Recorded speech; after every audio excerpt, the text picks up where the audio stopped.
Welcome, everyone. Glad you're here today. Are you waving at me? I'm Thomas Walker, president of Wayne Community College. Nothing could be more important than what the panel is about to discuss, so I won't get in the way of what promises to be a thought-provoking discussion. Thank you for being here today, and I will leave it now to our panel and our distinguished guests.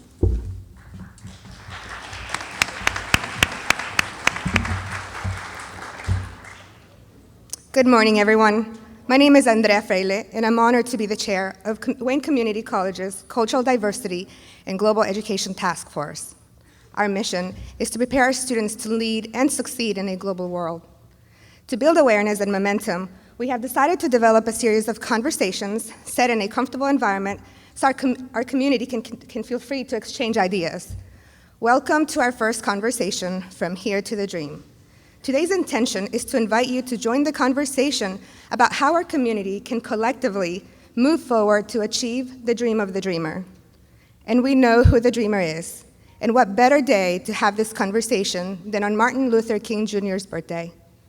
We hope to honor the dreamer today by inspiring you to engage with our community, to speak up for justice, and to become an advocate for change.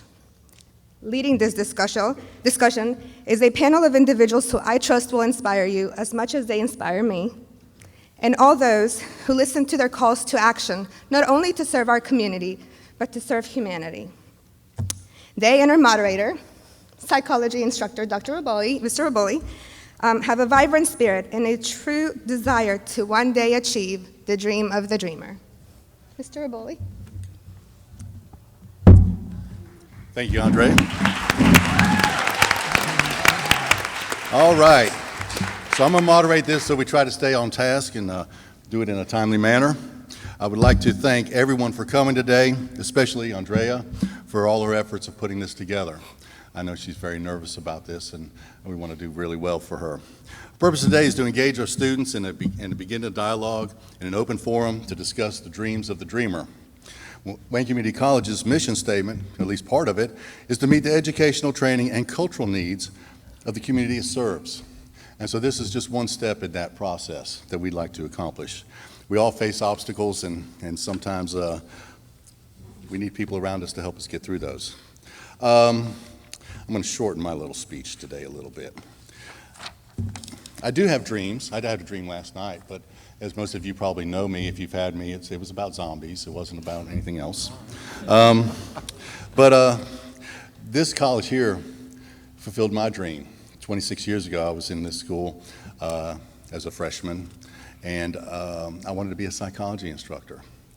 And it took me 25 years to accomplish that.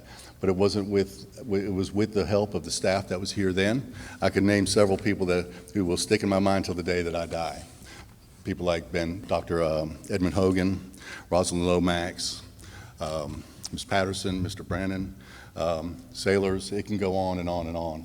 That all influenced me, and I still hear their voices in my head today, and I attribute a lot of my success to them. Now, how we're going to conduct this forum is each panelist will give a rendition of their dream and insight into the current needs of our students and what their input is on this dream of a dreamer. When each participant, after they've completed which we'll try to keep to about 5 minutes, folks. Otherwise, if you get that sign, we're done. And then we'll open the floor up for questions. If you notice, we have a phone number up here. If you don't want to say a question out loud into the microphone, which we have two lovely people that are going to take care of that for you, you can text us a question, and we'll be glad to read it to the panel, and you can get any information that you want from that. What we're looking for is any suggestions or information that you may be useful in progressing our objective, which is to engage our students to think of how we as a country can collectively move forward towards accomplishing the dream of the dreamer. Our esteemed panel right here, we start with, let's see, I don't have that order. I do right here though. We're going to start with Michael Bloom. You'll raise your hand or something, let them know. Now you have your program, so you know who they have their pictures, but they're dressed up today, so they might not look like their pictures. Wait a minute. Michael Bloom, who is on our Academic Skills Center coordinator. Patrick Brashears, social studies teacher for the Wayne Early Middle College High School program.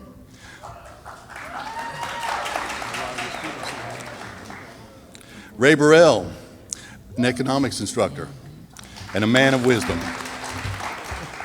David Craig, sociology instructor. Dr. Dean Lawson.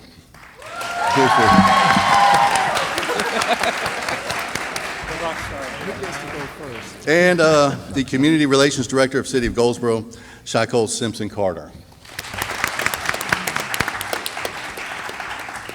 So we were going to start basically in a row, work our way straight down from here, starting with Mr. Bloom. And like I said, when we get done, we'll open it up for questions and comments. Are you ready, fellas and ladies? Okay, proceed. Hello, my name is Michael Bloom. My dream is that America ensures equal opportunity to all its people, period. That's my dream. Now who does that affect? Who does the dream affect? Well, obviously, all the people in America. That means that we all have an investment in all the people in America. That means that we all have a responsibility to all the people in America. So how can we? Well, let's personalize it a little bit more. How can me, Michael Bloom, ensure that America offers equal opportunity to all its people? That's a hard question, isn't it? How can I affect America? Well, I've jotted down a couple things here that I can do to help America. So I'm focusing on personal responsibility. One thing that I think we can do is instill in us that human beings are human, right? Everybody has a bad day every now and then, right? We can be compassionate and understanding to our fellow people, right? Humans are humans. We're all in this together. Let's try and make it good. Don't be afraid of self-analysis. Sometimes taking a good hard look in the mirror is kind of scary, but we have to do that to grow as people. Being open to new cultures and new ideas. I've never been to a quinceañera, nor do I know if it's appropriate for me to go to one. I would love to go to one, though. So don't be afraid to experience something new in a different culture. Realizing that we are together in America. We work together.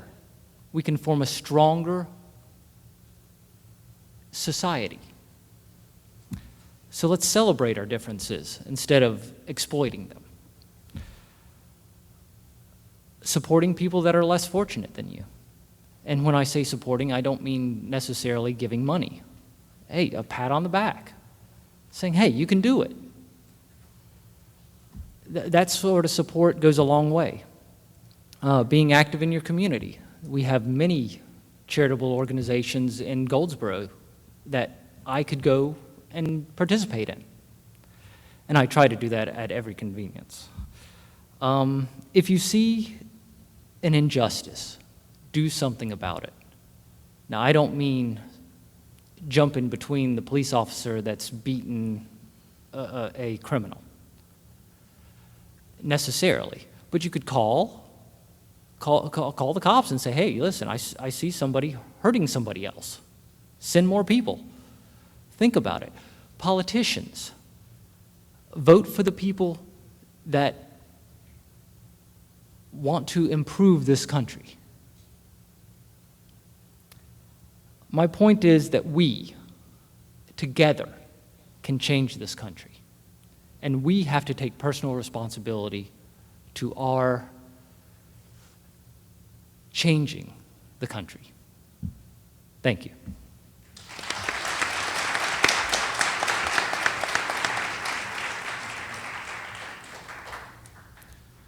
So when I was asked to do this, I thought about how can this idea transcend the borders of America? Because if you think about human history, it's defined by the movement of people from one area to another. We are all a story of migration, whether dwindling resources, pressure from outside groups, or the search for economic and political opportunity. People move, and with them comes ideas, customs that evolve the culture of the native society. Oftentimes, a migrant culture replaces the native culture as a dominant society, which causes a lot of fear for the people or the native culture. The Aryans replaced the Harappa culture of India. The Angles and Sacs replaced the Celtic customs of the British Islands.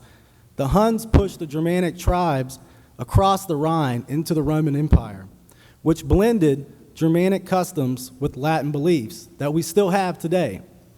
Borders tend to disappear.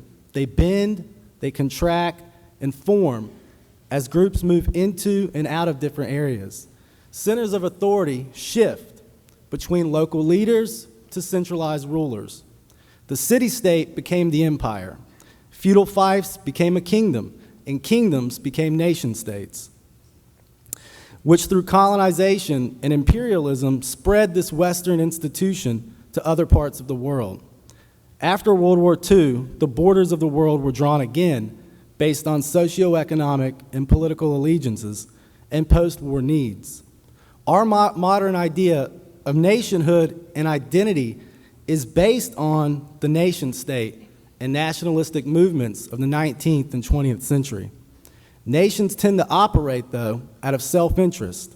They compete for global dominance of territory, market control, and resources, with the westernized industrial world exerting clear advantages through institutions meant to progress, development, and equality.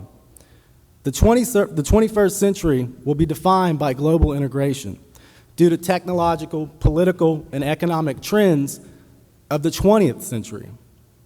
Corporations operate in markets around the world, and production chains span the globe. Nations, even first world nations, are removed from the process in which corporate sourcing exists. Nations tend to stumble through policy to policy in an attempt to bring jobs back, when the reality is it's a global market in which the currency values, regulatory environments, and infrastructure and skills of a labor force determine a nation's place on the production chain and the prominence of its consumer market. A strong dollar might mean cheaper consumer goods, but it also means the loss of low-skilled production jobs. Global integration creates systemic risk, fueled by economic fragility, the migration of disease, a changing climate, and a dramatically increasing global population. Despite the global environment in which stress can threaten each nation, within the context of a collective world, global institutions only promote or ask cooperation. They cannot demand it.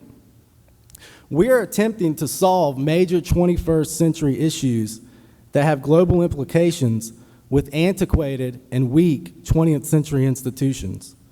Recently in Paris, a climate agreement was signed by 195 nations. This was a pledge to limit global warming by only 2 degrees Celsius and at best 1.5 degrees. The agreement is an example of intent without compulsory ability. It lacks any detailed or global plan to reduce emissions and thus slow warming. It's impossible to force nations to abide by any such agreement. So you might be asking yourself, what does this have to do with the dream? Well, to promote and progress the dream of the dreamer, we must free ourselves from the notion of the nation and untether the idea of citizenship. Where does citizenship and loyalty ultimately rest? We are members of a human species and shepherds of a world teeming with biological, cultural, and technological diversity. Our schools promote global citizenship, but our politicians preach nationalistic ideology. We teach our students 21st century skills so they can go work in 20th century institutions with Cold War mentalities. The borders of the world have always shifted like coastal islands, as waves of nationalism crash on its shores. So we must reimagine our identity and erase the lines on the map. Are you an American, a Canadian, a Palestinian, British, Chinese, or are you a human being? Which identity will fit the 21st century and globalization? Can a wall prevent the outsourcing of jobs, the destruction of ecosystems, the spread of disease, or the spread of financial crisis?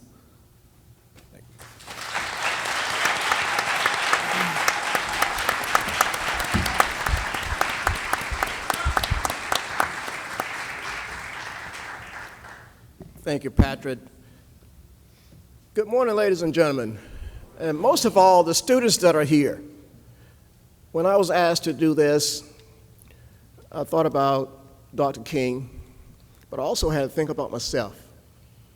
And I said my dream was to get an education and how my education was going to provide the success for my future. When I looked at my education, it was the only path out. And for some of you that may know me or may not know me, I grew up on a tobacco farm not too far from here, back in the 1960s. So I looked at the economic issues. I looked at how do I change my circumstances, how do I change my family's circumstances, and how do I look at my dream, and how do I compare my dream in order to move the country forward. And so when I was asked to do this, I said the dream of an education provided me the opportunity for success. I served 24 years in the Air Force, and I've been here for 17. So I think the education has proved itself. And so what I'm going to share with you is just a few things from economics, and I have some of my students here this morning. And it says that the Association for the Study of African American Life and History has stated that the need for economic development has been the central element for African American life. And since I teach economics, I'm going to share a few things with you about why I think we can achieve Dr. King's dream. You may know that Dr. King also was vigorously engaged in the plight for the poor, the unemployable, as well as the unemployed. That the economic thought of Dr. King extended far beyond his reaches and also into his human rights areas. He understood that during that time, during the Vietnam War, that the war took away from the economic focus that he had focused on, that it did not focus on the war that we was fighting here in this country. He also consistently expressed that it compromised our war on poverty. His commitment to economic justice materialized in the Poor People's Campaign. That's what he was all about. His economic thought negotiated the individualism of capitalism and that the collectivism of communism, which promoted a socially conscious democracy. Dr. King's economic thoughts fed on his position of economic imperialism, government spending, employment practices, and housing options. I'm here to tell you today, those issues still are here. We look at employment, and I'm going to address that in a second. It's still an issue. So how does the country move forward to accomplish its dream? First and foremost, we must start with education. And you've heard many, many times that education is the key to unlock the doors to your future. And I will tell you, behind door number one, you'll find your dreams, your hopes, your aspirations. And when you knock on that door of opportunity, you want to be prepared to walk through that door with all the skills, the knowledge that you need to be successful in life. Whether or not is that getting a good job, having a decent family, a home, or whether or not you want to be financially successful. So how does economic prosperity start with education? It starts with completing high school. And I would tell you, we have an issue, not just in Wayne County, but across this country with dropouts. So again, something that Dr. King spoke about. Next is getting that college education and hopefully leading to a good paying job. And that good paying job is going to lead to financial success. Again, economic empowerment.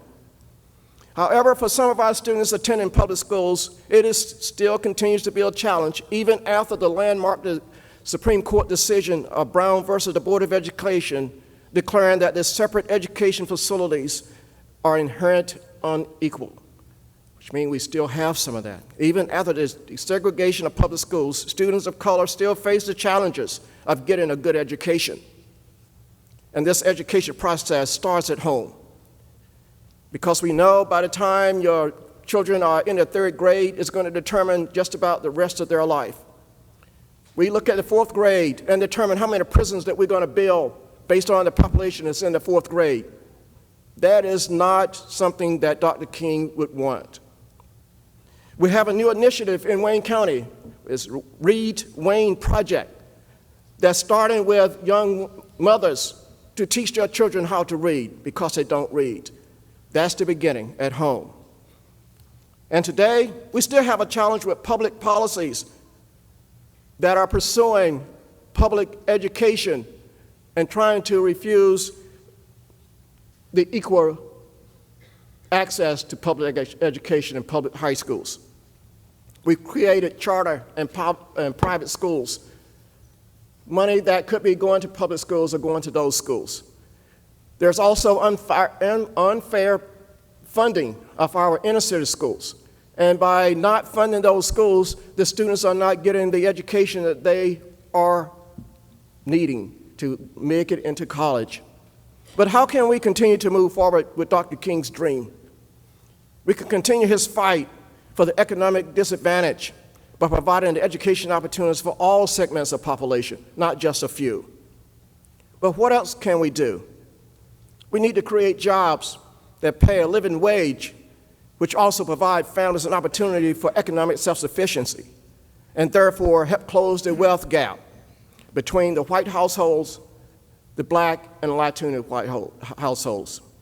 According to federal data, the median wealth for white households in 2013 was around $142,000. Compared with $13,700 for Latino families and about $11,000 for black households. Folks, what do we need to do? We need to end the unfair pay disparity. We need to end the job discriminations. That needs to happen.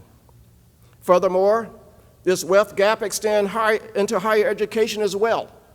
In an article that appeared in the Black Enterprise magazine in December of last year, where Mr. Daniel Goldstein of the Gates Foundation stated that one of the most profound gaps is between the rhetoric and the reality of higher education. We promise one thing but deliver something else. He says that we must acknowledge and, more importantly, attempt to bridge the gap between where we are and where we'd like to be. Mr. Goldstein also stated that he believes that the higher education played a role as to where we are, and he also said higher education must play the role as to where we need to move forward to. One of the initiatives that Wayne Community College has been participating in was the Achieving a Dream project. This project was sponsored by the Lumina Foundation for Education, and the Lumina Foundation also funded this school and several others in North Carolina to help increase the retention and graduation rate of the minority male mentoring program. This was to help close the gap between our minority students and the rest of the population. Wayne Community College has a program which has focused on that, and the graduation success rate has also increased. It also laid the foundation to seek and acquire recurring funds from the North Carolina legislature to fund other colleges across the state of North Carolina. And through this initiative, we have improved, but that's not enough. Today, the unemployment rate for black males between the ages of 18 and 25 is 25.7%, while the overall unemployment rate for the United States is 4.7%. And the rest of the black community, the unemployment rate is 7.8%. Now you need to ask yourself, why is the unemployment rate so high amongst this group of individuals? It's not that they're not looking for jobs, And as my economics students would tell you, in order to be counted in this, you have to be seeking a job. But for Wayne Community College, we must continue to seek grants and other funding sources to help sustain the Minority Male Mentoring Program. And through this initiative, these individuals will become productive members of society and hopefully financially self-sufficient, and thus moving forward towards achieving the dream of Dr. Martin Luther King. Thank you.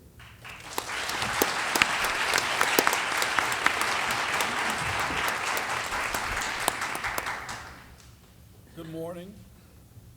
Can you hear me? All right. When I was asked to do this, the first thing I said is, hold on a second.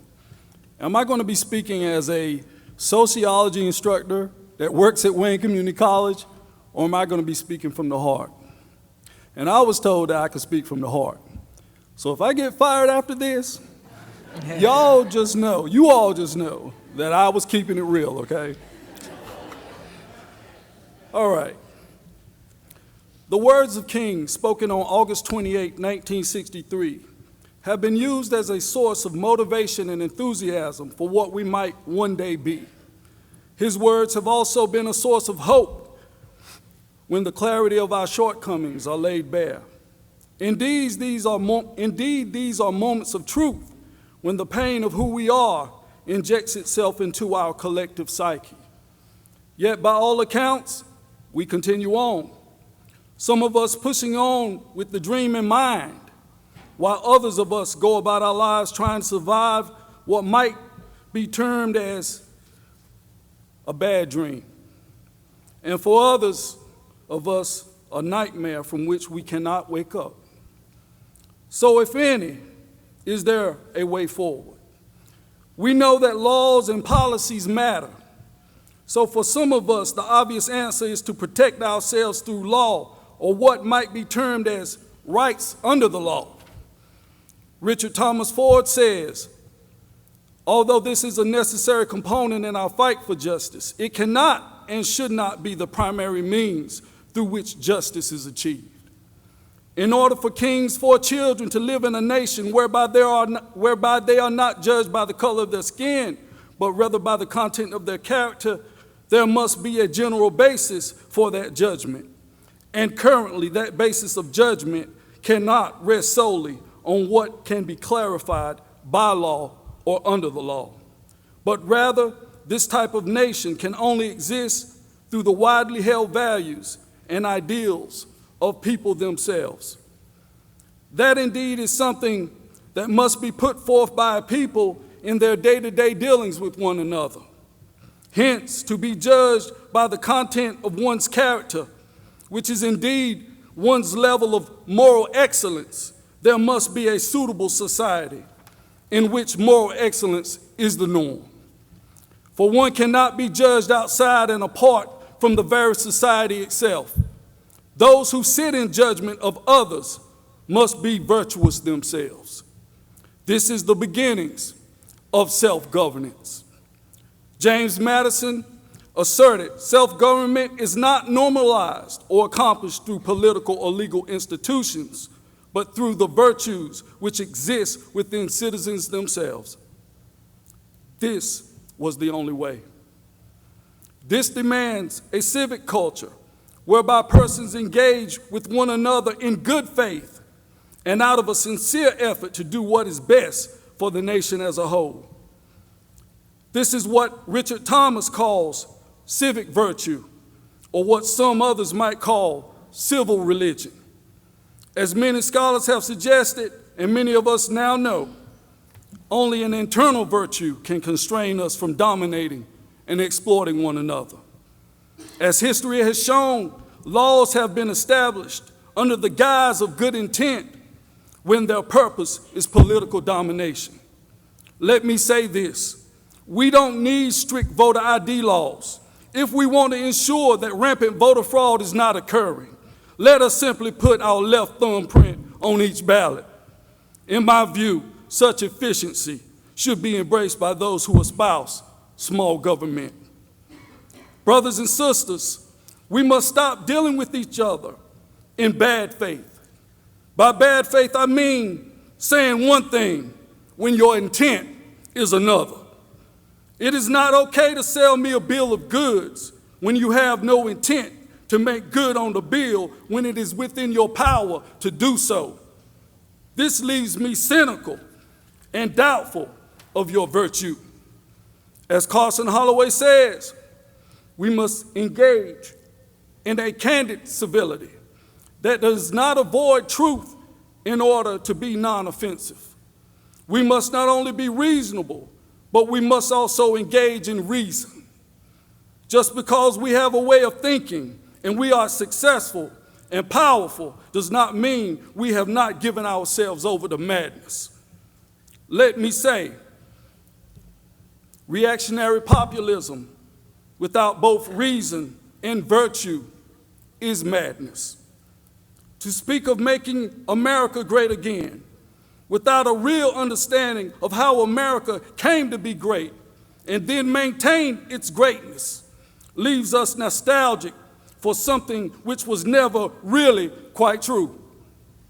For instance, let us consider that the industrial infrastructure of America was left unscathed both during and after World War II, while at the same time Europe's industrial infrastructure was greatly diminished as a result of that same war.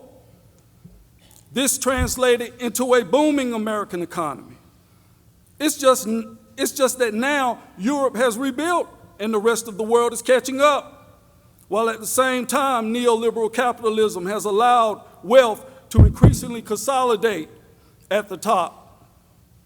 Yet this is rarely articulated, while we now blame the most vulnerable and hardworking among us. I ask you, where is the virtue in that? In order to bring the dream into being, we must examine what it is we believe, how it is we came to believe it, and is it profitable for us to continue to believe it? To this I say, we must collectively define what it is that we believe and what we aspire to. We must define what our guiding principles are and what we are willing to give in order to affirm our belief in those guiding principles. Patrick Henry said, "Give me liberty or give me death."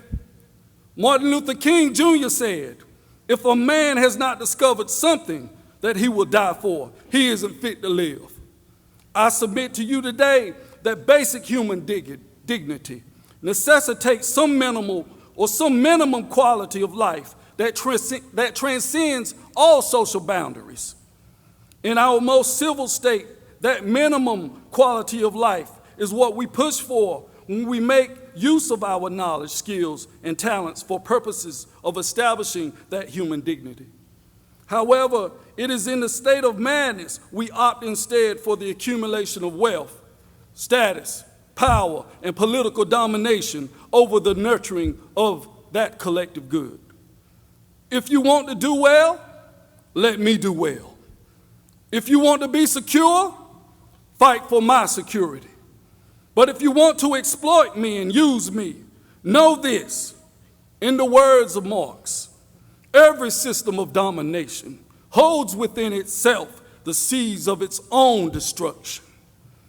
In one of those sacred books, it says something like this: "Be not deceived, God is not mocked. For whatsoever you sow, that so shall you also reap." And these are the words of our salvation as well as our judgment. Thank you.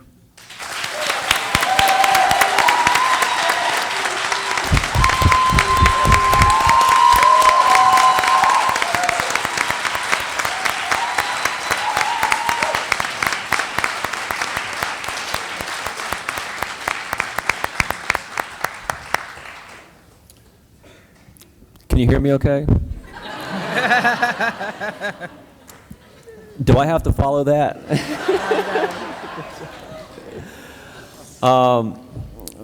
Excellent work, all these people. It's just kind of scary watching it come closer and closer to your turn. Now I'm really scared. But anyways, I'll get started. First of all, I'm honored and privileged to be taking part in this event. I feel very honored and privileged that I was asked to do this. So I want to thank whoever put this together. Many people put this together, and I thank Andrea for asking me to take part in this. And most importantly, I want to thank the students for being here. You look out, and there's very few empty seats. So this is great to see so many people here. Because I had this later on in my notes here. All the comments we're making up here are really aimed at the young people. I mean, nothing against the people of my generation or later generations, but no, really, it's the young generation that really has to make these changes that we want to take place. So anyways, that's my way of saying thank you for the students to be here. Let me get started. So since the first meeting about this event, I've been organizing my ideas around two main things. Number one, what is democracy? Where did it come from?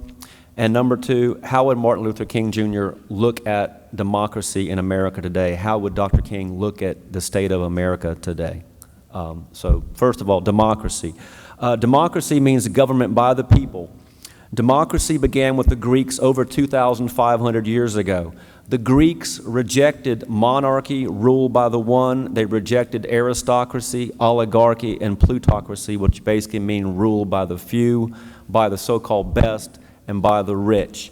The Greeks realized that rule by the one, by the few, by the rich, by the so-called best was unstable. And so they abandoned all those for democracy, ruled by the many, because they realized that ruled by the many suits the interest of most of the people. When you're only suiting the interest of the one or the few, that system will break down over time. And that happened in ancient Greece.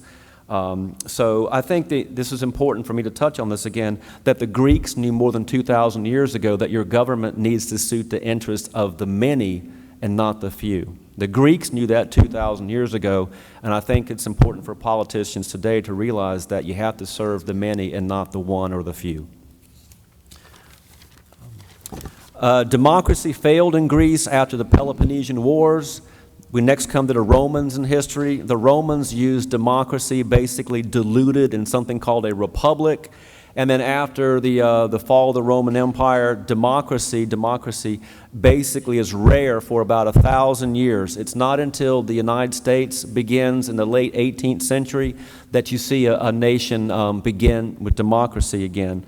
Under the United States Constitution, we have an American republic, but it was not democratic yet. You all know the preamble to the Constitution. It begins with what words?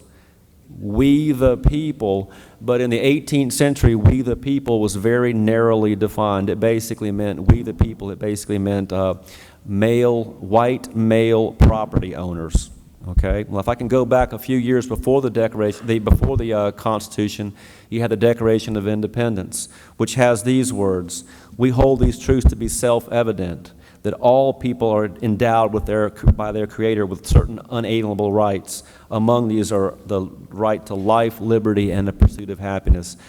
Someone once said that all of American history is basically expanding on the Declaration of Independence. It's extending life, liberty, and the pursuit of happiness to more and more and more Americans.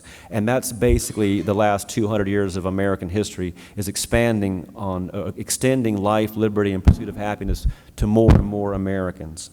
So that basically takes me to present day America. Civil rights legislation of the 1950s and 1960s did make great strides in extending justice and equality and basic civil rights to Americans, but we can't rest on that work of the generation of Dr. Martin Luther King, because as I said to one of my colleagues in the hallway the other day, justice is sometimes taking 2 steps forward and then watch the situation go 1 step back. So it's 2 steps forward, 1 step back. The step back is, of course, a bad thing. So those are my thoughts on democracy. My second main topic was what would Martin Luther King say about the United States today? What would he say about the state of America today? And I almost had this, was going to let the students basically respond with some of the things that bother you in America today. But I put together a list of things that I think are troubling about America today. Say some things, I'm sorry. Police shootings of African Americans. The threat to deny millions of Americans health care insurance with no plan for replacing the Affordable Care Act. Voter restrictions, making it more and more difficult to cast a vote for elections. Threats to build walls and deport people. Not accepting immigrants and refugees when the United States has always been a nation of immigrants and refugees. Racism aimed at our president in the halls of Congress. Income disparity. Partisanship, voting against someone rather than for somebody. And why am I pointing out these things? And I know that my fellow panelists have already talked about some of the things that trouble us about America today. But the reason why I'm pointing out these things, and I hope while I'm talking that you're thinking of things on your own that trouble you about the state of the United States today. Why am I pointing out these things? Well, I want to mention to you someone named Machiavelli. Over 500 years ago, Niccolo Machiavelli wrote about politics in Italy, and he said something I think that's very true about today. He said, liberty must always be on the guard against tyranny. The natural prey of liberty is tyranny. You have to watch out for all aspects or all kinds of tyranny that will encroach upon liberty and take it away. So we have to be aware of the negative. We have to be aware of the bad things in our society which threaten our values and our way of life. But there, I'm going to end on a good note here. Those people who wrote the United States Constitution so long ago, Thomas Jefferson and the committee that he served on when they wrote the Declaration of Independence, they gave us ideas. They gave us ideals. And if you study history, you're going to find out that the hardest thing to kill is an idea. The hardest thing to kill is an ideal. And the good news is if we hold fast to our ideas, if we hold fast to our ideals, if we hold fast to the Constitution and our founding documents, we'll be okay. We'll be safe. I'm not sure how many people saw President Obama's farewell address. And he was positive. A lot of bad things have happened recently, in my opinion, bad things and troubling things for the country. But President Obama was positive in his message because he says that, look, we have a Constitution, we have ideals as Americans, and if we hold fast to those ideals, our future will be bright. We can't lose faith in what we stand for as Americans. Thank you. That's all I have to say. Thank you. Thanks, David.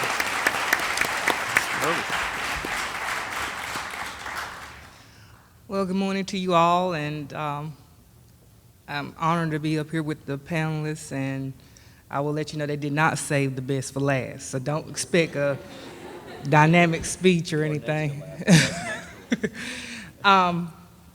When I was asked, I'll be honest, I didn't want to do it. I hate public speaking. I was sort of like in you all place. I started out at Wayne Community College, and I avoided every chance to take any public speaking opportunity. And it's amazing, I work for the city government as a community relations director. But I will give credit to one of my professors who I'm honored to sit up here with, Mr. Ray. I mean, it's a big honor. He influenced a lot of my values and who I am now as a professional. But my dream for us as individuals and as a community is what I probably will most likely talk about. It's for us to realize that we must strive first to incorporate in ourselves in our everyday lives that the knowledge of change begins within ourselves. Once we change ourselves, our way of thinking, what we are willing to settle for, what we are willing to go for, that will be our olive branch to go out and influence change in others. I tell people all the time when I'm talking in the community, doing community meetings, how can you expect the next man or the government, or as most people when I'm talking to government, to invest in you when you don't even invest in yourself? You don't have what it is inside of you, that light, to bring forth change in your life. How do you expect someone else next to you to do that and invest in you? You will never change yourself or your community until you change yourself. And I tell people one of the impediments for us as individuals, as a community, that prevents us from that growth of change is the lack of hope. When you have the lack of hope in your situation, in your community, you will stand for anything. You will allow yourself to live in substandard communities, to have amenities that you only see in third world countries. I've been working on many projects for the city, and I take everything very personal when I work. I was raised in public housing, very poor. I'm 37 years old. I had to train myself every night for a long time that I was not hungry to go to sleep, and get up the next day to stand before others and get education and prove that I was worth something. When you have that mindset of having to condition yourself, there's no excuse for settling for anything. There's no excuse that you should not want to go out in your community and help those to achieve their goals.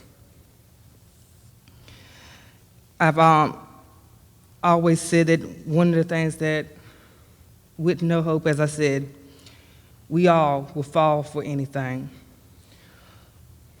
We will lose our sense of humanity, community, and decency.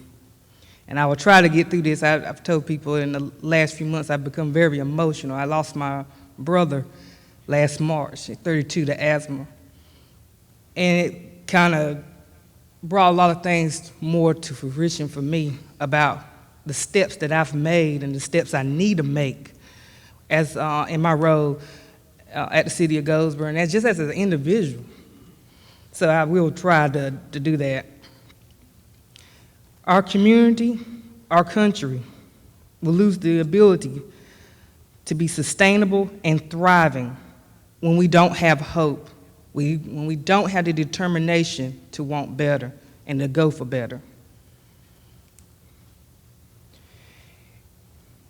We are a product of our environment. You heard me say that recently, just a while ago, about my environment. I get asked often by the mayor and the city manager, why do I work so late? Why do I come in so early? Are you behind or you overloaded? And I said, no. There was many years in public housing I had to sit there and watch nothing happen. Live in a home that we had no trees outside, lack of greenery. So every day I go to work and I think about that. I think about as a child that's living what I lived. I think that I got to be a model for that child, not just my 16-year-old daughter. And I got to show them that you can overcome any dilemma. It's you that holds your future. It's you that will become the dreamer that will make that dream come true. And I say that, but there's also a double-sided sword to that. Where there's two or three that is touching and agreeing, I'm a firm believer that us working together, we can achieve anything. You will never do anything on your own. I can't do my job at the city of Goldsboro, and my hat go off to single parents, because my mother was one of four, but at the end of the day, she couldn't do it by herself either. We can do nothing without each other. So when you think that it's just my little clique or my little facet and we can do this, you're wrong. You'll never achieve anything. You're dividing yourselves and you're making it easier for every one of you to fail. Togetherness is the only way that we're going to achieve the dream of the dreamer.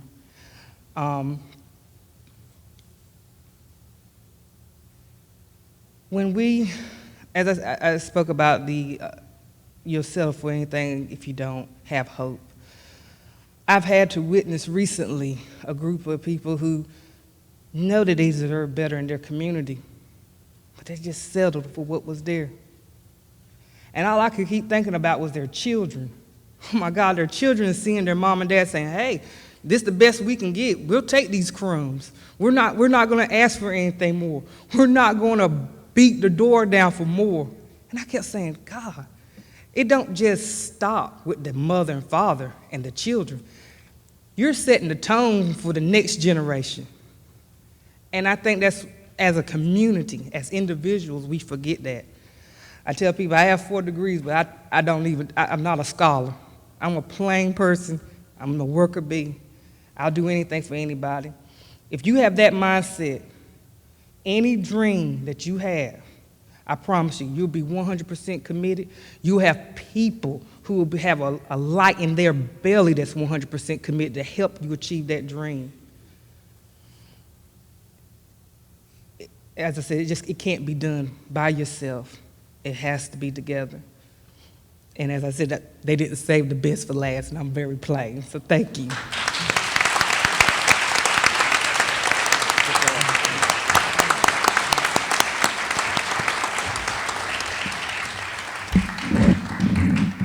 All I can say is wow. Very, very well. Let's give them another round of applause for her.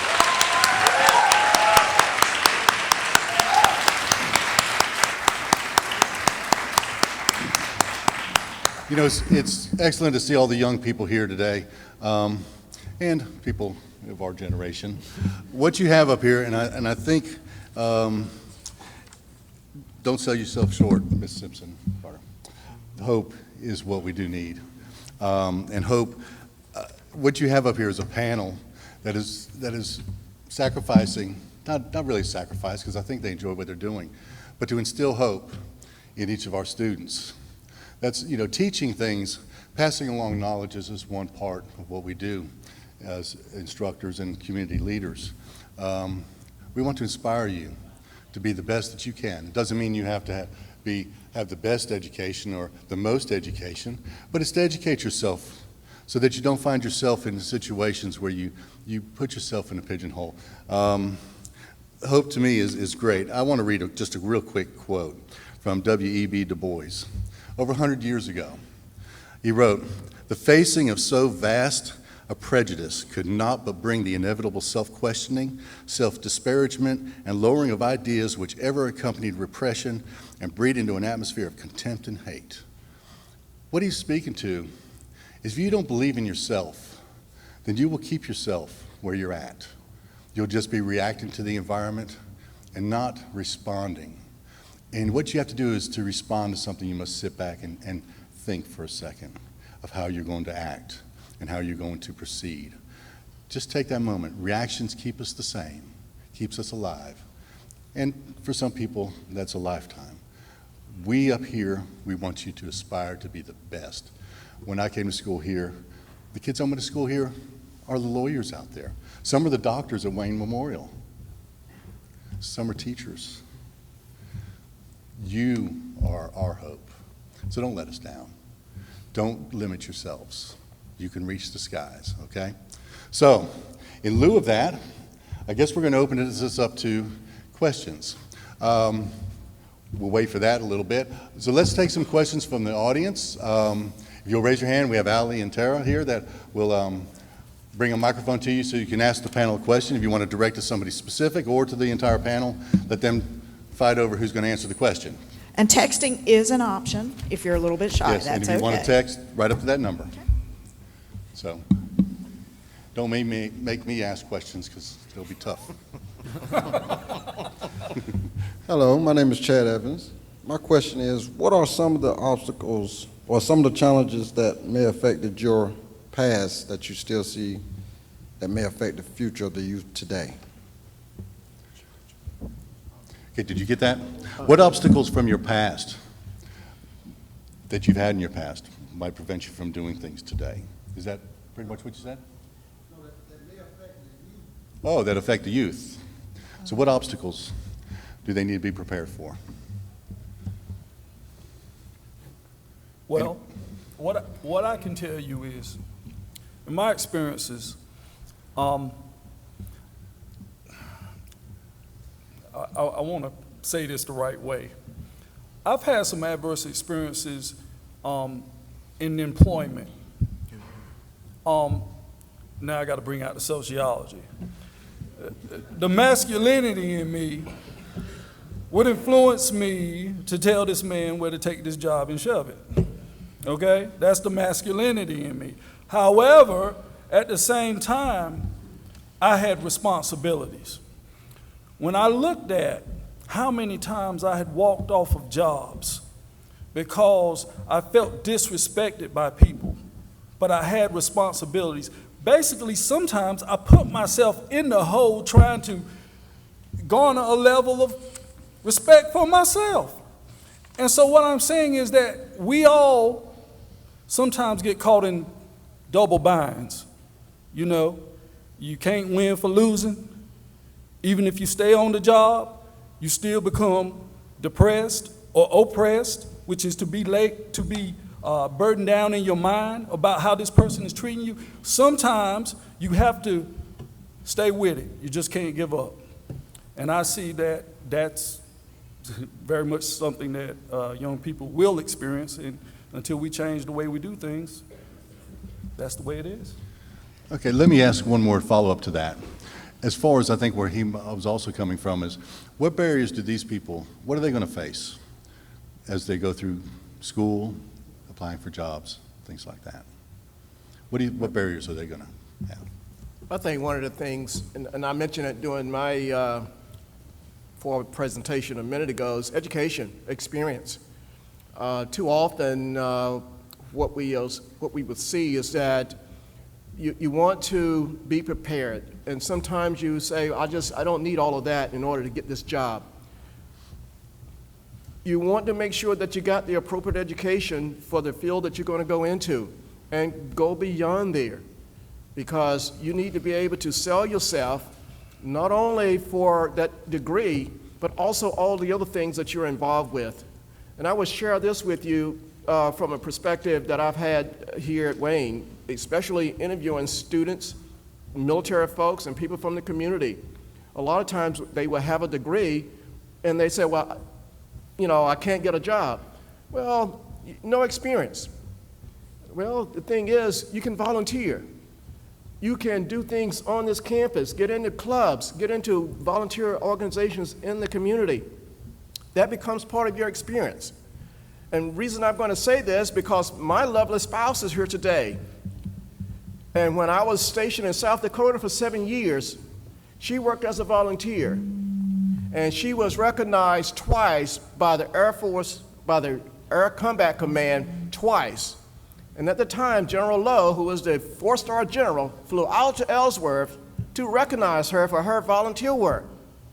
So again, when she also arrived in North Carolina and went to work, because of her volunteer services, she got the job that I also applied for, and I didn't get it.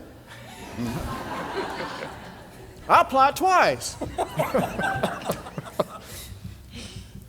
What am I trying to say? Prepare yourself. Education is only one aspect of that resume that you're going to put together.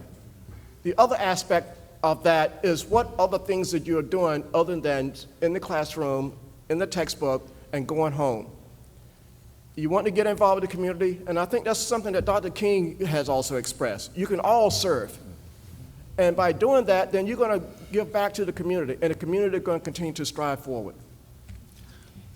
I'd like to piggyback Mr. Burrell real quick on that idea of giving back to the community. I think one of the problems or the obstacles the youth is going to face is the trappings of the older generations. And that's not a slight on the older generations, but the people that, the generations that are in government, that are public officials or leaders in the community, have a different way of thinking than a lot of the youth today. And if the youth want to change their world, then they have to take charge of their world and not let the past create policies for the future. Okay, any additional questions? We got it. Gonna go ahead and take one from the web. I think Ken's going to project that. Can you see that for us, Bill? Sure can. And then we're going to go to All this right. gentleman over here. Panel. With the United States growing even further as a free market capitalist society, why is socialism being pushed in schools where everybody gets a trophy? Well, I think public schools have always been an example of socialism. We might not think of it as that, but it is public education. We have taken education and viewed it as a public good for going on 100 years now. So I think as a people, we tend to get nervous by the word socialism. When there are socialistic policies that have existed for years and years and years, and we don't think of them as such. Now, in terms of everybody gets a trophy, I don't think that's always true. In fact, my school only lets me give 6 trophies at the end of the year.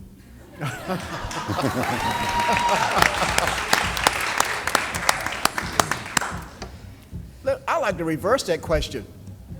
And we were talking about the younger generation. Why should you be rewarded for not doing anything? Okay? And I'm going to give you a case in point. Just this past semester, I had a young lady that was taking an online class with me. I hope she's not here. She's walking out. She's walking out. But here's what happened. She had to be in the class and say, I think I deserve an A. Can I get an A out of your class? So again, when you are in the classroom or wherever you are, and you think you deserve something and you have not earned it, don't ask for it. And the reason we are here where we are today is because as the generation continues to move forward, you want to have those kind of material things in your hand. And because of that, we don't want to what? Don't want to not have you to be appreciated. And when you're not appreciated, you feel, well, I'm not part of the group. So you need to ask that question of yourself. Why should I deserve this if I have not earned it? And I also think, to the latter of that question, the problems, and I'm not an educator, I have family members that are, but my observation is we're just afraid of the truth.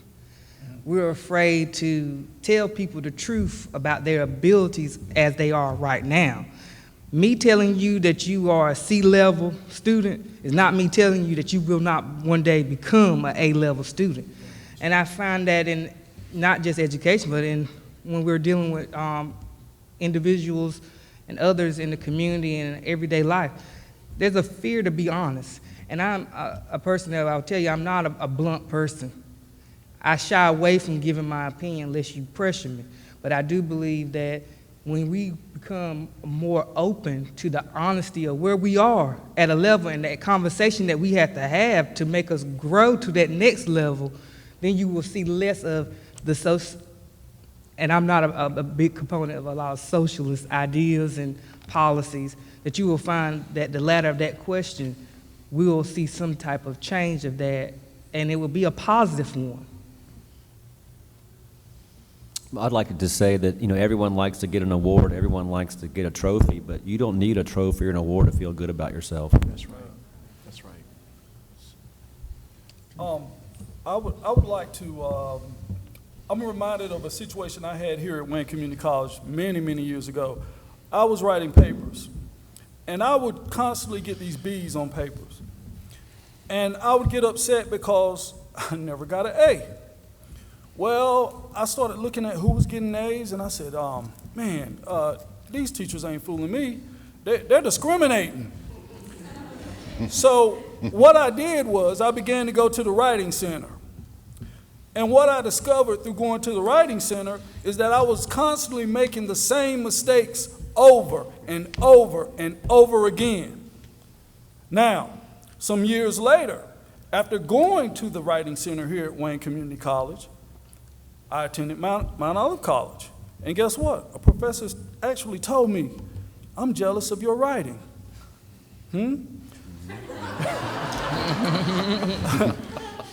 I continued on, and I also went to the Writing Center at East Carolina. And what I'm saying is, sometimes we have to push ourselves in order to better ourselves. Let's not assume that we're already good enough to be classified as the best. So, that's all I got to say. I'm sorry. That's all right. All right, everybody gets an A. All right. Except you over there, you get B's. Okay. just to piggyback just a little bit, I care just as much about the C, D students as I do the AB students.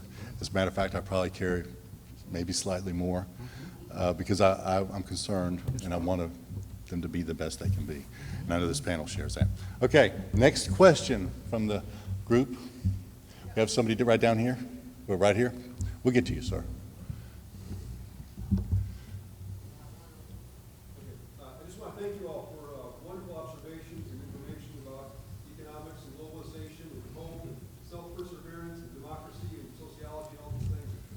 Obviously, extremely important subjects in regards to our ability to flourish as a society and as individuals. But one thing I want to point out is I think we do a disservice to Dr. King when we seem to ignore, overlook the fact that he was reverent to Dr. King and that he was inspired largely by the belief that there's a God out there who loves us, that we're made in his image. And we don't just concern about each other because we're all human, but because we're made in the image of God. And his speeches were not without references to God's word, as David Craig pointed out, Galatians 6. So my question for you all then is, at what point or to what extent do you feel that faith in a God who loves us impacts the good of our society and us as individuals? I'll take a stab at that, but to me, I think is at every point, everything you do, every breath you take, every word that comes out of my mouth should be ordered in that step that God has pushed me forth to do what I'm doing. The church that I was raised in was holiness. You're dressed all the way to your knees. You didn't show arms. And you were strict by the book. But one thing that my former pastor did say, that you can still have your faith and your belief and be strong in the Lord and do your job when you go on and to do your 9 to 5. When I am asked by my supervisor to do something that I don't feel 100% sure about in my spirit, I do it after internally consulting my God and saying, Lord, you told me I have to do the will of the land. I have to follow the law of the land. And I am working on this person's job, or I'm out in the community trying to promote some type of social or economic growth that may not be in the way that if I was at my church on Sunday, I would word it. And I ask him to help me to deal with that, help me to balance that. And there have been times that I've gone home and I'm gonna tell you, I've hurt in my heart and spirit. But that's what has helped me to continue going on. And then the next time I'm faced with it, to do it better, to continue remembering that without faith, we have nothing, and you won't make a change in anyone without that faith, and then that won't be able to resonate with them. So I do agree with you that a lot of people forget that Dr. Martin Luther King was a reverend, and through my research, I found out that he was a part of a fraternity, which was shocking to me, because there's always this stigma of the Greek fraternities and different things, but you have to know how to play the role. And when I say play the role, I don't mean being a person that's two-faced, talking out of both sides of your neck or jumping the fence. I mean knowing how to maneuver with each person that you talk to. There's some people I can't beat them on the head with straight the Bible. Now, I'm not saying I'm not a person that I say you got to hold back. I believe in the truth. I believe you chastise me and you get me right. But there's some people that I have to handle a different way. And my faith should help me to understand how I handle people, how I work to make the change in our community. I'd like to follow that up. We discussed earlier challenges that the youth will face. Your beliefs will be challenged by this world. That's a given, okay? I believe that a strong faith will get you through that.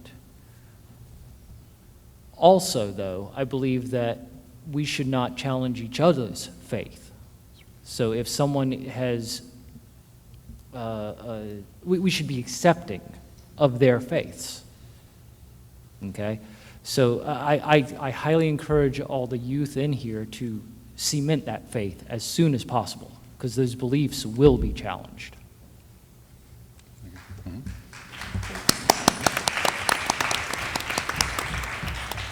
Mr. Craig? What I'm reminded of from your question is actually something out of the Bible again. I was raised in the church, in case y'all don't know. You can probably tell. But there's a story of a woman who was caught in the act of adultery. And she was surrounded by these men that, brought her to this guy named Jesus. Mm-hmm. And they said, look, we caught this woman right in the act of adultery. What should we do with her? It's lawful for us to stone her to death. And this guy named Jesus says, he writes something on the ground and he says, let he who is without sin cast the first stone. Now, what does that mean? Does that mean that Jesus agreed with her committing adultery? No. But what it does mean is that these men who pointed the finger at her perhaps were also guilty of some sin, and also she was in a weakened state. When you're taken by a group of people or a system as prey, I have to come to your defense. That's how I see my faith operating. Although I may not agree with what you're doing, if you're taken as prey and you can't do anything about it, I must come to your defense and see your humanity instead of your act. So.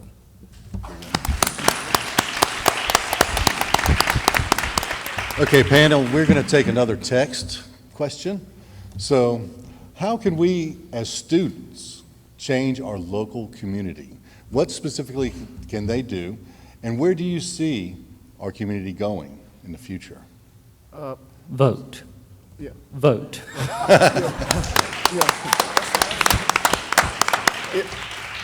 One of the things that I was going to add in my presentation earlier was talking about the Voting Rights Act and what has happened here recently. And one of the things that has happened is that a lot of us may have been disenfranchised because of some of the rhetoric that's going on in the news media.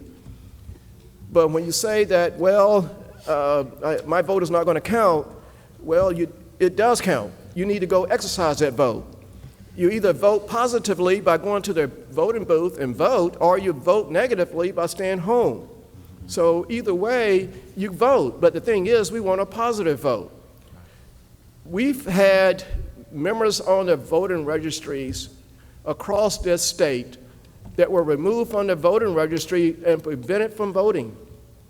Dr. Lawson has already alluded to the fact that the voter registration laws.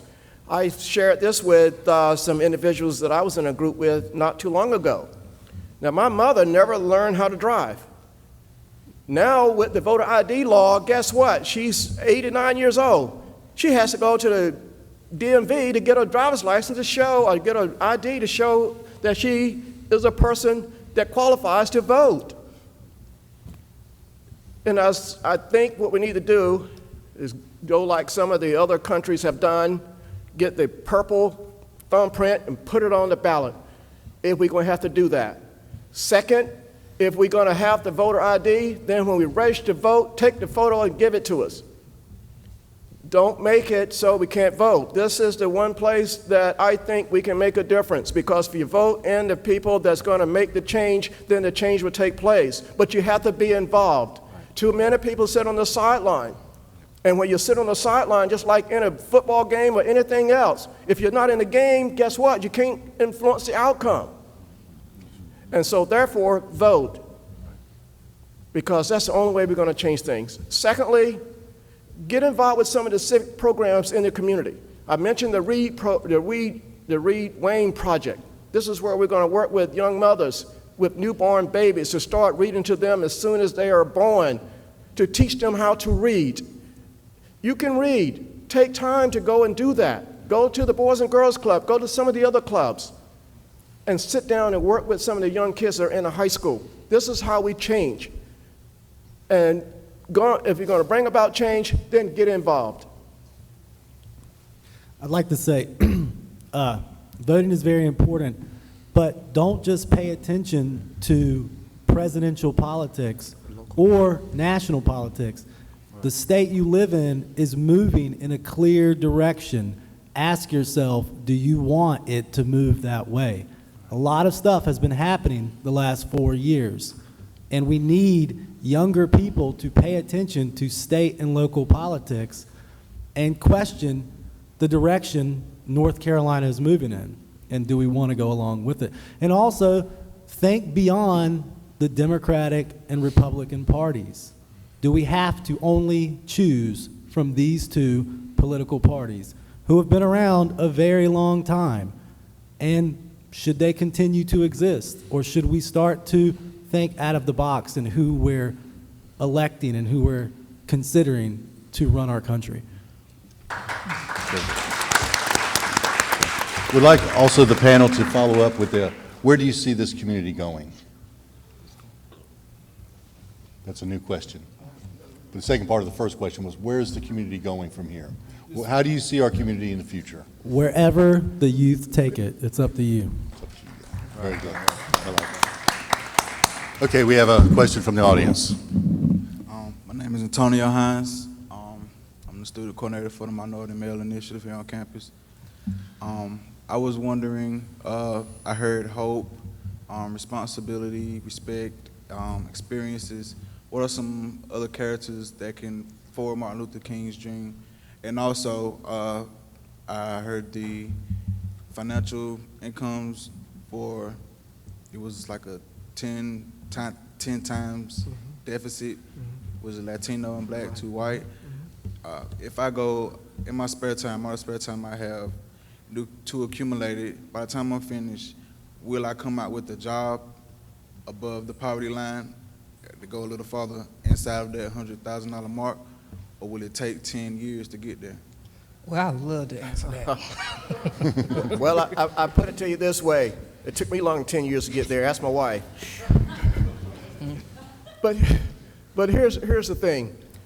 It depends on the career that you pursue, okay? Because if you're an engineer in the engineering field, that's going to do one thing. But if you're in one of the other fields, and I'm not going to pick on teaching, for instance, here in the state of North Carolina, but if you're here and you want to teach economics, you're not going to make $100,000 in 10 years. So again, looking at that career, but if you're going to do that, you need to look at where the jobs are and what those jobs are paying. One of the things I see with some students sometimes is that I want to get a job, and I don't want to pick on any particular career field, but some would say, well, I want to get it in psychology. Unless you're going to get that PhD somewhere, a lot of times you're not going to make that $100,000. If you just get a master's in there, you may not make it, but a PhD opens the fields for you. If you're in economics, getting a bachelor's degree, getting a master's may not get you to $100,000. PhD will get you there. Depends on the area that you concentrate in. So again, it depends on the area you're going to go into. And I think one of the things you might want to take a look at is talk to our career centers and take some surveys to find out where you stand and what are your interest levels. And by doing that, you'll know exactly the areas that you can go into. And I think this also is where having thick skin comes into play. I will tell you that I graduated Wayne Community College with an associate in accounting, and then I went to North Carolina Wesleyan and double majored and had my BS in business administration and accounting. And I want to tell you, after having those 3 degrees, I was standing in a salvation line. One morning, I had to get up at 6 to be in a line till they opened at 9 just to get help with my utilities. And here I was with 3 degrees, and working for a local community action agency. I'm out here helping individuals who I was in the same situation. And that's where you have to have the thick skin and the determination that this is not going to always be my situation. It's not always going to be my dilemma.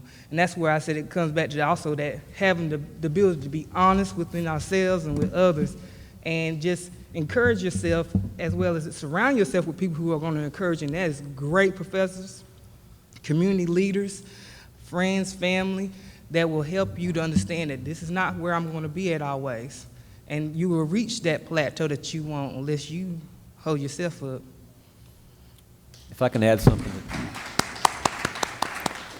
You know, income is always going to be one of the top considerations when you consider a career, but it does not have to be the very most important thing when you consider a career. What you want is, this is my advice, what you want is a career that pays your bills, but you want, more importantly, you want a career where you feel like you're making a positive difference. There will always be people making more money than you, much more money than you, but you have to think about, are you making a more positive difference than they are? How is the person making more money than you influencing the world in a more positive way than you? And you cannot make a more positive influence than being a teacher or being a social worker or doing something for your community. That's where you make the real change in the world. Okay, panel, we have time for one more question.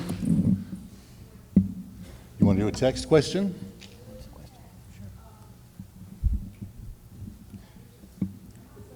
Do we have a text question coming through? Here we go.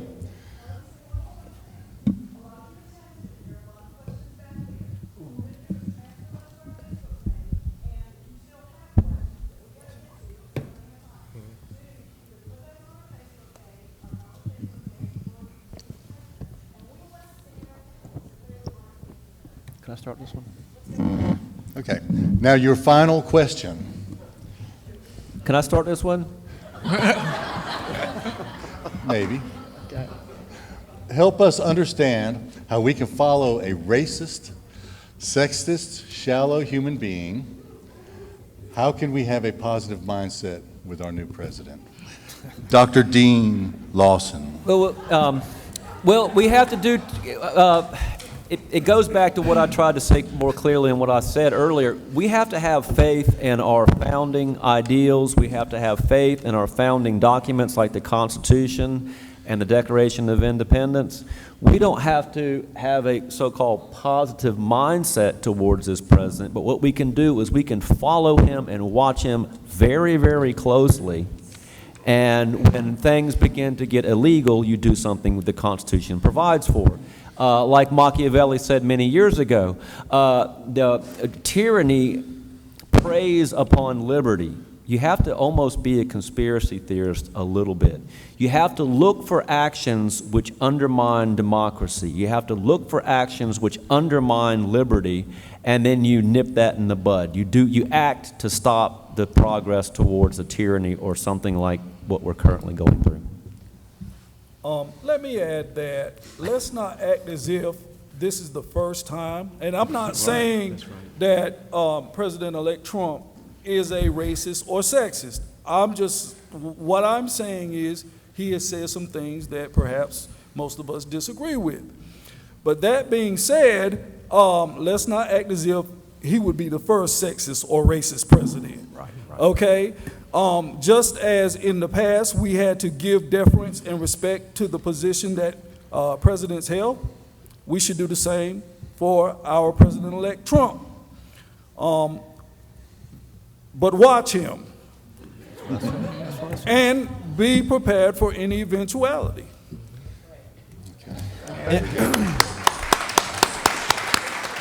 Okay, I think that will end the question segment. What I want to make sure is to encourage you to fill out your surveys that are in your program, especially on the back, as far as any other topics that you would like to hear discussed in a forum like this.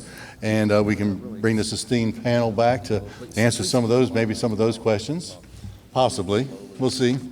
We'll see how the ratings are as we go.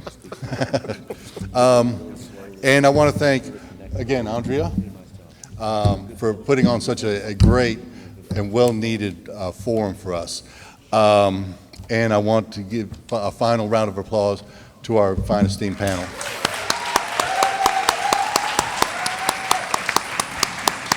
Okay, we'll end this with Andrea. Please come and say your piece. In a 1968 speech, Dr. Martin Luther King states, "In the end, we will remember not the words of our enemies, but the silence of our friends." Thank you, friends, for starting this conversation today. Thank you to Dr. Walker, Dr. Smith, and all of WCC's leadership for giving us wings to start this conversation today. And thank you, students and community, for showing up, for speaking up. And I do have a dream too, and my dream is that from this point on, you will take this conversation into our community. Thank you.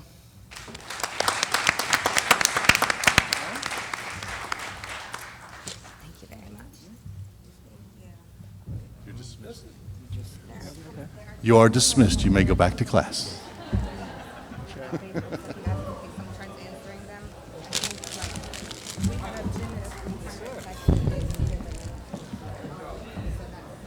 Wow. This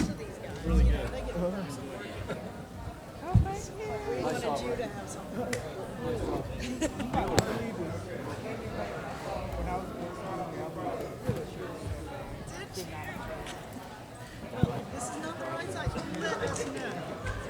And we'll get you the right size. We want you to wear this.